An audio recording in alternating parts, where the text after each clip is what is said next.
আল্লাহ রাব্বুল আলামিন বলেন, তিন প্রশ্ন যখন রাসূলের কাছে প্রথম প্রশ্ন করছিল, আপনার আল্লাহ কয়জন? এরপরে বলছে আপনার আল্লাহ কি করে, আপনার আল্লাহর কাজ কি। তারপরে বলে আপনার আল্লাহর কি বাচ্চা কাচ্চা আসেনি। এরপরে আল্লাহর তারা প্রশ্ন করে আপনার আল্লাহর ক্ষমতা কি। এই প্রশ্নগুলির জবাব দিতে গিয়া সূরা ইখলাস আল্লাহ নাজিল করে জানায়া দেয়, কুল হুয়াল্লাহু আহাদ, নবী আপনি বলুন আমি আল্লাহ একক। কোন আল্লাহ কয়জন? আল্লাহ বলেন কুল হুয়াল্লাহু আহাদ, নবী আপনি বলুন আমি আল্লাহ একক, আমার কোনো ইলাহ নাই, আমার কোনো শরীক নাই, আমার কোনো সাথী সঙ্গী নাই। কথা হয় না? বলুন মালিক কয়জন? আরো জোরে। আমাদের ইখলাস, আমাদের বিশ্বাস, আমাদের আকীদা হলো আমার মালিক একজন, উনি সর্বশক্তিমান, উনি সর্বশ্রেষ্ঠ, ওনার পরে কোনো মালিক নাই, কোনো ইলাহ নাই, সাথী নাই, সঙ্গী নাই। এই কথাটাই আল্লাহ বলেন, নবী বলুন কুল হুয়াল্লাহু আহাদ, আপনি বলুন আমি আল্লাহ একক অদ্বিতীয়, আমার কোনো সাথী নেই, আমার কোনো সঙ্গী নেই, আমার কোনো ইলাহ নাই। এক নম্বর প্রশ্ন ছিল আপনার মালিক কয়জন? আমার আল্লাহ কিন্তু জবাবটা দিয়া দিছে, নবী আপনি বলুন আমি আল্লাহ এক অদ্বিতীয়, আমার মালিক ছাড়া আর কেউ নাই, কেউ নাই, কেউ নাই। আমরা বিশ্বাস করি আমার মালিক ছাড়া আর কেউ নাই। লা ইলাহা ইল্লাল্লাহ, নেই কোনো মাবুদ আল্লাহ ছাড়া।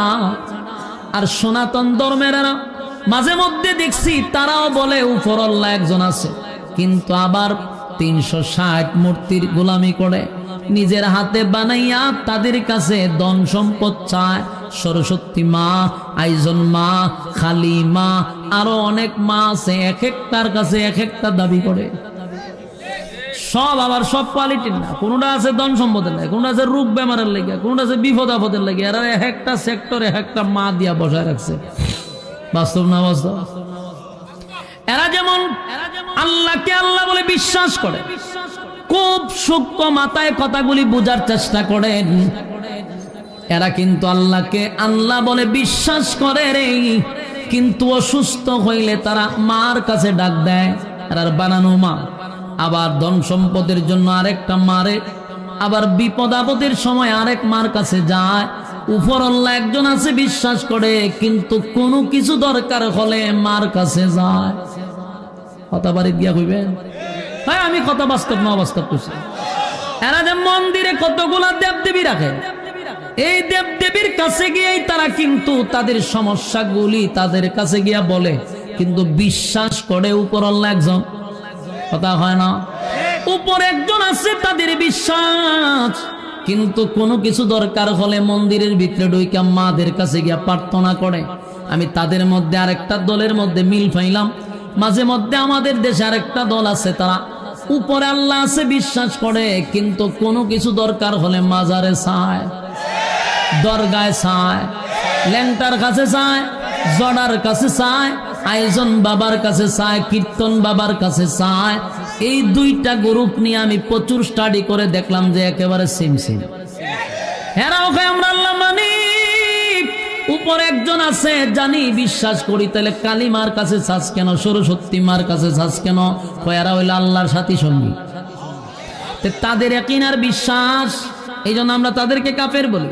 কিন্তু আমাদের মধ্যে যে একটা দল আছে আল্লাহরে বিশ্বাস করে ঠিক, কিন্তু ছেলে দরকার হইলে বাবার কাছে যায়, কোনো কিছু চাইতে গেলে ল্যাংটার কাছে যায়, জনা ল্যাংটার কাছে যায়। তাহলে এদের মধ্যে আর হাদের মধ্যে বেশ কমটা কোথায়?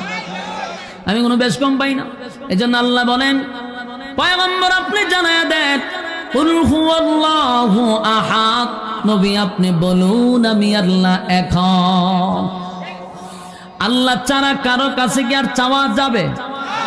আমরা আমাদের ইমানটা হলো খাঁটি এই জন্য যে আমরা বিশ্বাস করি মালিক একজন, আর উনি দেনেওয়ালা। কোনো কিছু চাইতে হলে কার কাছেই চাব? সন্তান দেওয়ার মালিককে, ব্যবসায় বরকত দেওয়ার মালিককে, বিপদ থেকে বাঁচাইবার মালিককে। আল্লাহ ছাড়া বাঁচানে ওয়ালা কেউ নাই গো। কোন পীর ফকির আমারে বাঁচাইতে পারে না, কোন পীর ফকির সন্তান দিতে পারে না। এটা আমার আকীদা হলো, একমাত্র দেনেওয়ালা হলো আল্লাহ। যতক্ষণ না পর্যন্ত সেই আকীদা লালন না করবেন ততক্ষণ আপনি মুমিন না, আপনি আর খালিমা সমান। কথা হয় না? ওই খালিমা লইয়া তারা যেই জায়গায় যাইব, আপনিও বাবা লইয়া এই জায়গাতে যাইবেন। বাস্তব না বাস্তব? যারা বাবার দোহাই দিয়া চলে, যারা পীরের দোহাই দিয়া চলে, তাদের যেই গতি কালিমার গ্রুপের সেই গতি।